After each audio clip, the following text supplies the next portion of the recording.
यह मूवी है Jumanji part 2। यह कहानी उसी जगह से शुरू होती है जहां पहले पार्ट का अंत हुआ था। तो बिना देर किए स्टोरी को एक्सप्लेन करते हैं। स्पेंथर, फ्रीज, बाइटनी और मार्टा बहुत अच्छे दोस्त बन जाते हैं और वो अब बिल्कुल भी नहीं चाहते थे कि वे उस गेम के अंदर जाएं। कुछ साल बीत जाने के बाद बैंथनी उन चारों को मिलने के लिए मैसेज करती है। फिर हम स्पेंथर को न्यूयॉर्क में देखते हैं। वो अकेला था और उसका कोई दोस्त भी नहीं था। स्पेंथर अपने फोन में बांती का मैसेज देखता है और स्पेंथर अपना बैग उठाकर अपने अंकल के घर आ जाता है। स्पेंथर अपने अंकल की मदद करता है और फिर रात को स्पेंथर और अंकल बात करते हैं। अगली सुबह जिस रेस्टोरेंट में चारों मिलने वाले होते हैं उसका नाम नोराफ होता है।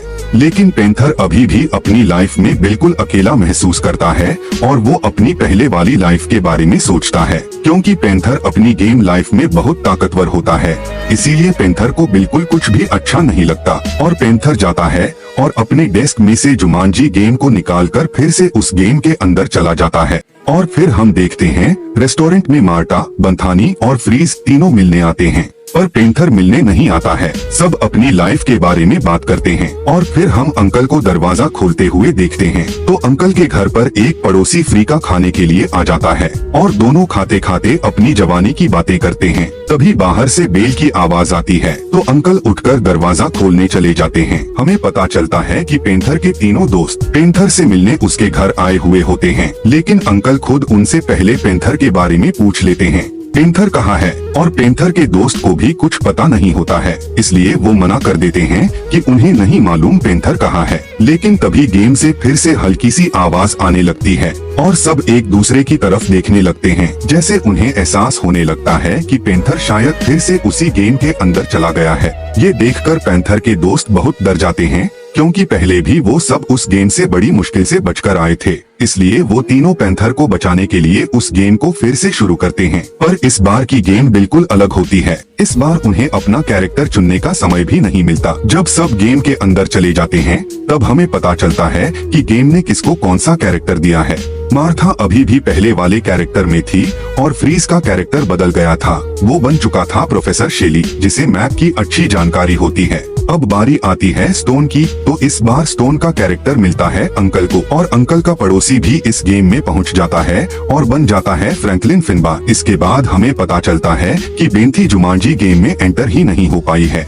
इस बार उसकी जगह पर दो नए कैरेक्टर आए हैं और वो है अंकल और उनका पड़ोसी। जुमांजी गेम में अंकल और उनके पड़ोसी को कुछ समझ नहीं आ रहा होता कि ये क्या हो रहा है। अंकल जो बूढ़े थे, स्टोन की बॉडी में आने के बाद बिल्कुल फिट हो गए थे और उनका पड़ोसी भी फ्रैंकलिन में बदल चुका था। अब वो एक आदमी की तरह दिख रहा था, जिसे गेम में गायनकोलॉजिस्ट की शक्ति मिलती है। मार्था और फ्रीज उन दोनों को समझाते हैं कि ये एक जुमांजी गेम है और जब वो इस गेम से बाहर निकल जाएंगे तो अपनी असली जिंदगी में वापस अपने अपने कैरेक्टर में लौट आएंगे। फिलहाल हमारा मिशन पेंथर को ढूंढना है। फिर उनके पास एक एनपीसी प्लेयर आता है। इस बार वह उन्हें लेने कार में नहीं बल्कि प्लेन में आता है। जब सब लोग प्लेन में बैठ जाते हैं तो वह उनका स्वागत करता है और बताता है कि जुमांजी खतरे में है। जुमांजी गेम को आपकी आवश्यकता है। वह एनपीसी प्लेयर बताता है कि इस बार गेम का मिशन थोड़ा बदल गया है। जुमांजी की हवा और पानी की शुद्धता एक हीरे डायमंड में बंद है और वह हीरा बस्ती के सबसे पुराने आदमी के गले में है। एक जल्लाद ने बस्ती के सारे लोगों को मार दिया है और उसने वह हीरा भी चुरा लिया है तथा बस्ती में आग लगा दी है। हीरा चोरी हो जाने से जुमांजी बहुत प्रभावित और अस्थिर हो गया है। एनपीसी प्लेयर उनसे कहता है कि अब तुम्हें वह हीरा वापस लाना होगा और उसे सूरज के सामने दिखाकर जुमांजी का नाम लेकर इस गेम को समाप्त करना होगा। एनपीसी प्लेयर उन लोगों को बीच रास्ते में गिराकर चला जाता है। हम शुतुरमुर्ग को देखते हैं जो एडी और मिलो के पास आ जाता है। एडी और मिलो अपनी पावर के बारे में ज्यादा कुछ नहीं जानते। मिलो को उस शुतुरमुर्ग के बारे में बताना होता है, लेकिन मिलो बताने में देर कर देता है और वो शुतुरमुर्ग वहाँ से चला जाता है। हम देखते हैं कि वही शुतुरमुर्ग दोबारा अपने झुंड के साथ उन पर अटैक कर देता है। वो लोग दो दो करके कार में बैठकर उस झुंड से बचने के लिए अपनी कारें भगाते हैं। हम देखते हैं कि मार्टा और फ्रीज की कार पूरी तरह से टूट जाती है। तभी स्टोन आकर उनको अपनी कार में बैठा लेता है। उन्हें लगता है कि अब सब ठीक है, लेकिन स्टोन कार से एक लंबी छलांग लगाता है दूसरी साइड जाने के लिए, मगर उनकी कार खाई में गिर जाती है और वो चारों बड़ी मुश्किल से दूसरी साइड तक पहुंच जाते हैं। फिर चारों अपने बोर्ड में अपनी पावर और वीकनेस देखते हैं कि उनके पास क्या क्या है। अब सब लोग शांत होकर अपने मिशन के बारे में सोचते हैं, पैंथर को ढूंढने के बारे में और जोर्गन से डायमंड लेकर सूरज की रोशनी में दिखाना था ताकि ये गेम खत्म किया जा सके।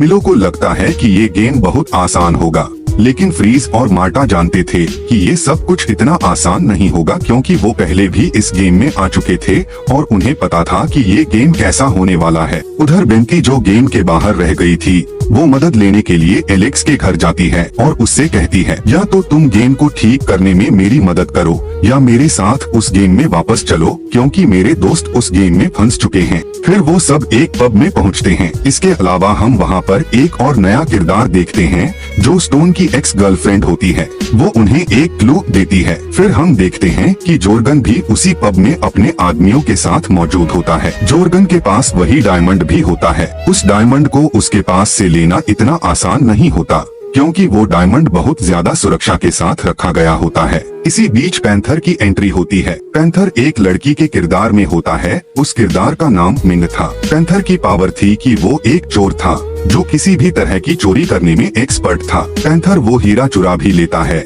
लेकिन जब जोर्गन का आदमी बोलता है चोर को पकड़ो, तो यहाँ अंकल एक गलती कर देते हैं और वो पैंथर को ही पकड़ लेते हैं। लोगों ने भी पैंथर को पकड़ लिया और वहीं उसका गला काट दिया, लेकिन फिर वो अपनी दूसरी लाइफ लेकर दोबारा जिंदा हो जाता है। पैंथर के फ्रेंड्स और अंकल पहचान जाते हैं कि वो पैंथर ही है। सबसे पहले वो उससे पूछते हैं, तुम इस गेम के अंदर क्यों आए? तो पैंथर बताता है, मैं स्टोन वाली जिंदगी फिर से जीना चाहता था, क्योंकि मैं उसमें बहुत खुश था, लेकिन रियल लाइफ में बिल्कुल भी वैसा नहीं हूँ। वहीं हम देखते हैं कि स्टोन की एक्स गर्लफ्रेंड फिर से उसके पास आ जाती है और उसे एक क्लू देती है। वह कहती है, अगर तुम यहाँ से नहीं गए तो मेरा पति तुम्हें मार देगा। दूसरी जगह फ्रीज और मार्टा ऐसी जगह पहुँचे जहाँ एक्सचेंज वाटर था। कहा जाता था कि अगर तुम उस पानी में अपने पैर रखो तो तुम्हारा किरदार बदल सकता है। जब मार्टा उस फल वाटर को लेने जाती है तो मार्टा का पैर पानी में चला जाता है और वह भी पानी में गिर जाती है। मार्टा को बचाने के लिए फ्रीज अपना हाथ देता है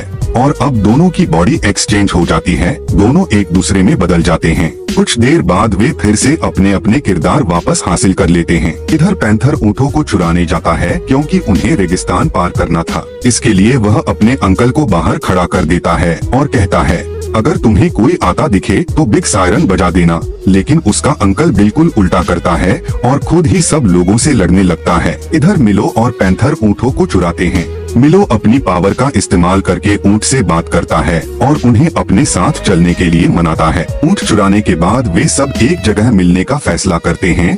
अगले दिन वे जोर्गन से डायमंड लेने के लिए अपने ऊँटों पर चढ़ते हैं। हम देखते हैं कि मिलो और स्टोन के बीच झगड़ा हो जाता है। मिलो को लगता है कि स्टोन बूढ़ा है, इसलिए उसमें ताकत नहीं होगी। सारे साथी मिलो से लड़ने के लिए मना करते हैं, पर मिलो मानता नहीं। स्टोन मिलो को एक पंच मारता है और मिलो एक चट्टान पर जाकर गिर पड़ता है। मिलो की मौत हो जाती है, लेकिन फिर मिलो अपनी दूसरी लाइफलाइन लेकर फिर से जिंदा हो जाता है। काफी दूर जाने के बाद ऊँट उन्हें आगे ले जाने से मना कर देते हैं और ऊँट मिलो से कहते हैं कि यहाँ से उनको अकेले ही जाना होगा। और यहीं से कहानी का सबसे प्यारा हिस्सा शुरू होता है। मतलब यहाँ पर इस मूवी के सबसे खूबसूरत दृश्य दिखाए जाते हैं। यहाँ पर इन लोगों के सामने झूले जैसे ब्रिज होते हैं और इन ब्रिजों को पार करके इन लोगों को दूसरी साइड जाना था। फ्रीज के पास ज्योमेट्री की पावर होती है। फ्रीज अपनी ताकत से ये पता कर सकता है कि कौन सा ब्रिज किस ब्रिज से जाकर जुड़ेगा और कहाँ से अलग होगा। तो फ्रीज सबको दिशा बताना शुरू कर देता है। सबसे पहले ब्रिज पर स्टोन जंप करता है